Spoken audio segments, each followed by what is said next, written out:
Rentasan berita edisi 758 bersama saya Zawazi Yusof dan antara paparan utama. Teka-teki nombor MP masih berterusan. Diharap cadangan mufti bukan pandangan agama. Bila pemimpin Perikatan Nasional selamatkan negara.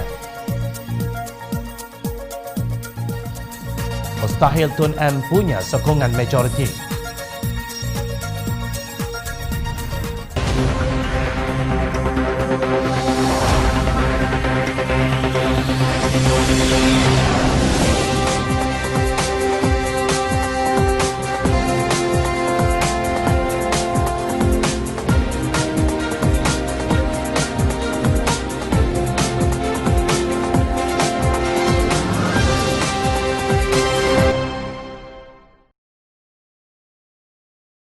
Assalamualaikum dan salam sejahtera.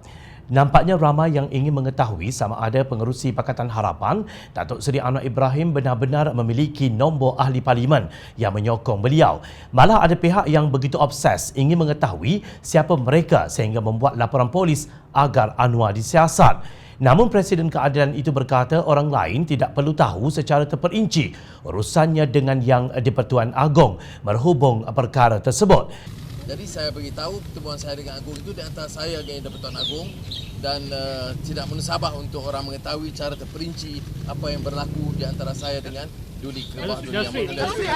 Anwar berkata sepanjang proses tersebut beliau telah memberikan kerjasama penuh kepada pihak polis. Ingin ditegaskan ini adalah rencana politik yang berniat jahat dan terdesak untuk menekan saya. Saya juga tekankan sekali lagi sebagaimana kenyataan saya sebelum ini bahawa tidak ada nama atau senarai ahli parlimen yang mendukung saya yang didedahkan. Sebaliknya hanya surat dan dokumen, katanya dalam satu kenyataan. Anwar berkata sudah memandai bagi Kementerian Dalam Negeri KDN dan ahli politik tahu bahawa surat pengesahan Presiden parti-parti politik yang mewakili nama-nama parti masing-masing sudah diberikan kepada Agong. Beliau memberitahu bahawa KDN mengarahkan polis untuk mengetahui nama-nama tersebut. Saya beritahu pertemuan dengan Agong antara saya dan Agong. Tak munasabah untuk orang lain mengetahui secara terperinci apa yang berlaku antara saya dan Baginda. Urusan setakat ini antara saya dengan Baginda bukan urusan polis dan pihak politik, katanya. Anwar memberi keterangan kepada unit siasatan jenayah terkelas bersama peguamnya Ram Kapal Singh. Difahamkan Anwar disiasat mengikut Seksyen 505/B Kanun Keseksaan dan Seksyen 233 Akta Komunikasi dan Multimedia. Pada 23 September lalu, Anwar mendakwa beliau mendapat sokongan kukuh dan meyakinkan daripada ahli parlimen pelbagai parti, majoritinya Melayu Bumiputera. Anwar menyatakan terdapat 6 kes terhadapnya dan umumnya menjurus kepada memohon supaya nama-nama ahli parlimen menyokongnya diberikan. Namun Anwar enggan mendedahkan nama-nama berkenaan. Dia berkata siasatan ini adalah bersifat gangguan politik terhadapnya. Ram Kapal Singh pula berkata 6 laporan polis ini disiasat dengan cara tergesa-gesa. Hairan mengapa sibuk dengan nombor dan nama-nama di tangan Anwar. Mana dia 133 ahli parlimen yang dikatakan menyokong Tan Sri Muhyiddin Yassin seperti yang disebut dalam klip video suara mirip beliau yang tular itu. Setakat ini setelah 2 kali diadakan undi belah bahagi di Dewan Rakyat, bilangan yang menyokong Muhyiddin kekal hanya 111 ahli parlimen walaupun angka sebenarnya hanya 113. Kalau Muhyiddin jujur bahawa terdapat 133 ahli parlimen yang dibawanya menghadap Yang di-Pertuan Agong, di manakah mereka sekarang? Justru siapakah yang sewajarnya disiasat oleh pihak polis? Perbuatan menekan Anwar menerusi siasatan polis menunjukkan betapa takutnya gerombolan tebuk atap akan benar-benar kehilangan kuasa. Apa tidaknya, sekarang pun kedudukan Muhyiddin Yassin ibarat telur di hujung tanduk, seekor kerbau jantan yang akan berlaga. Sekadar meminjam ungkapan bekas ketua pengarang kumpulan akhbar New Straits Times, Datuk A. Kadir Jassin. Bilangan kes baharu jangkitan COVID-19 yang dilaporkan saban hari semakin mencanak naik. Malah bilangan petugas di Kementerian Kesihatan yang dijangkiti COVID-19 juga semakin meningkat. Hakikat ini dinyatakan sendiri oleh Ketua Pengarah Kesihatan Tan Sri Dr. Nur Hisham Abdullah. Namun sayup-sayup kedengaran suara mufti dari utara tanah air mencadangkan supaya pilihan raya umum diadakan pada waktu ini. Dalam satu hantaran di Facebook mufti tersebut, Datuk Dr. Muhammad Asri Zainul Abidin berhujah, beberapa hari ini saya ada berbicara dengan pihak-pihak yang terlibat dalam politik negara. Saya berbual yang amat berhormat Perdana Menteri menerusi video conference. YB Tun Mahathir Mohamad telefon, YB Tengku Razali Hamzah telefon. Beberapa menteri melalui telefon dan ada yang datang ke rumah. Jika saya boleh membuat kesimpulan, saya rasa atas kenakalan politik yang ada, kita memerlukan pilihan raya umum segera. Dia berkata ini peluang untuk kita mengadakan pilihan raya umum yang lebih bersih disebabkan faktor COVID, maka dalam PRU kali ini dilarang kempen secara fizikal. Artinya tiada ceramah umum, ceramah kelompok, kempen rumah ke rumah, edaran risalah dan seumpamanya. Hanya yang dibenarkan kempen melalui media sosial, tegasnya. Agak-agak siapa yang akan menang dalam pilihan raya umum seperti ini? Sudah tentu pihak yang menguasai media sosial dan media lama seperti televisyen dan radio. Di negara ini, adakah pembangkang berpeluang berkempen menggunakan platform media lama yang kita gelar sebagai media perdana? Namun Asri mendakwa kaedah ini akan menjimatkan kos kempen dan memberikan peluang yang lebih setara kepada semua pihak yang bertanding. Jom channel tidak faham maksud peluang lebih setara itu apabila hanya satu pihak dibenarkan berkempen menerusi televisyen dan radio seperti yang berlaku sejak 14 kali pilihan raya umum yang lalu. Ingin Jom channel mengingatkan Mufti Perlis bahawa kenakalan politik yang berlaku di Sabah bila mana Tan Sri Musa Aman cuba merampas kuasa bagi menumbangkan kerajaan yang diketuai Datuk Syafiee Apdal, telah menyebabkan jangkitan COVID-19 mencanak naik dan semakin ramai rakyat meninggal dunia. Mungkin Mufti sudah lupa bahawa beliau pada 20 Mac lalu pernah menerbitkan satu rencana yang bertajuk Fatwa Penyebab Kematian Sama Dosa Seperti Membunuh. Dalam rencana itu, beliau mengecam pihak yang menyanggah larangan terhadap solat Jumaat dan solat Jemaah. Padahal, kata Muhammad Asri, telah dikeluarkan arahan ulul amri dan para pakar dalam bidang kesihatan. Beliau berkata mengeluarkan pandangan atau pendapat atas nama agama sehingga mempengaruhi pihak yang mendengar lalu membawa kepada kematian. Dosanya seperti membunuh mangsa yang terpengaruh tersebut. Beliau memetik kisah yang pernah berlaku di zaman Nabi SAW yang diriwayatkan oleh Jabir bin Ibnu Abbas. Kami keluar dalam satu perjalanan. Seorang lelaki dalam kalangan kami telah ditimpa batu lalu cedera di kepalanya. Dia kemudiannya bermimpi keluar mani. Lalu dia bertanya sahabat-sahabatnya, adakah bagiku rukhsah, yakni kelonggaran untuk bertayamum? Mereka menjawab, kami tiada dapati untuk engkau kelonggaran sedangkan engkau mampu menggunakan air. Maka dia pun mandi dan akibatnya dia mati. Apabila kami datang kepada Nabi SAW, baginda diberitahu hal tersebut. Baginda bersabda, mereka telah membunuhnya. Allah membunuh mereka. Mengapa tidak mereka bertanya jika mereka tidak tahu? Ubat bagi kejahilan itu hanyalah bertanya. Jom channel berharap cadangan Mufti Perlis ini bukan atas nama agama. Jika ya, siapakah yang akan bertanggungjawab di atas kematian rakyat akibat jangkitan COVID-19 apabila pilihan raya umum diadakan dalam masa terdekat? Nampak sangat keutamaan pemimpin kerajaan negeri yang dikuasai Perikatan Nasional jauh melencong daripada apa yang mereka hebahkan. Kononnya mahu menyelamatkan negara. Apa yang jelas, mereka lebih pantas mengosongkan perbendaharaan negara jauh sekali daripada menyelamatkannya. Dengan kabinet yang bersaiz XXXL terdiri daripada 70 orang menteri dan timbalan menteri serta 3 orang duta khas Perdana Menteri yang bertaraf menteri, tidak nampak di mana aspek menyelamatkan negara itu. Malangnya bilangan yang ramai itu jarang-jarang kelihatan dikala rakyat sedang berperang dengan COVID-19. Malah ada yang senyap 1000 bahasa sehingga kita tidak tahu sama ada mereka wujud atau tidak. Dalam keadaan tertanya-tanya apa menteri dan timbalan menteri sedang buat, tiba-tiba rakyat gempar mendengar berita Menteri Besar Kedah membeli kereta Toyota MPV mewah Velfire yang bernilai RM365,000.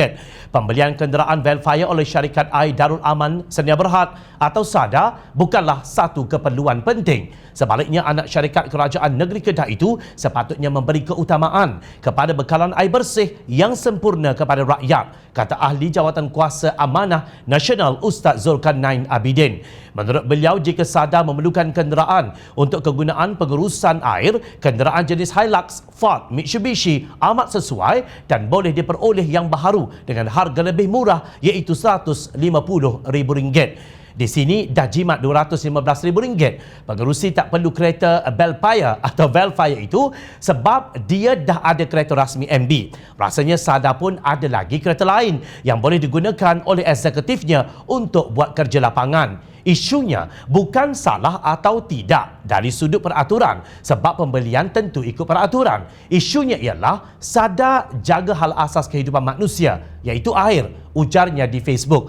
Terdahulu tular di media sosial dakwaan bahawa Muhammad Sanusi Muhammad Nur telah menerima sebuah kereta baharu Toyota Velfire daripada Sada berwarna hitam dengan plate nombor KEP 5000 yang berharga RM345,000. Tindakan Sada berbelanja membeli kereta Toyota Velfire untuk kegunaan pengerusinya itu, Menteri Besar Kedah dipersoalkan kerana masalah air di negeri berkenaan masih belum dapat diselesaikan. Sebenarnya perangai suka berbelanja mewah di kalangan pemimpin Perikatan Nasional itu tidak mengherankan lagi. Ia dimulai oleh Menteri Besar Kelantan, Datuk Ahmad Yaakob yang membeli Mercedes-Benz kononnya kerana mementingkan keselamatan.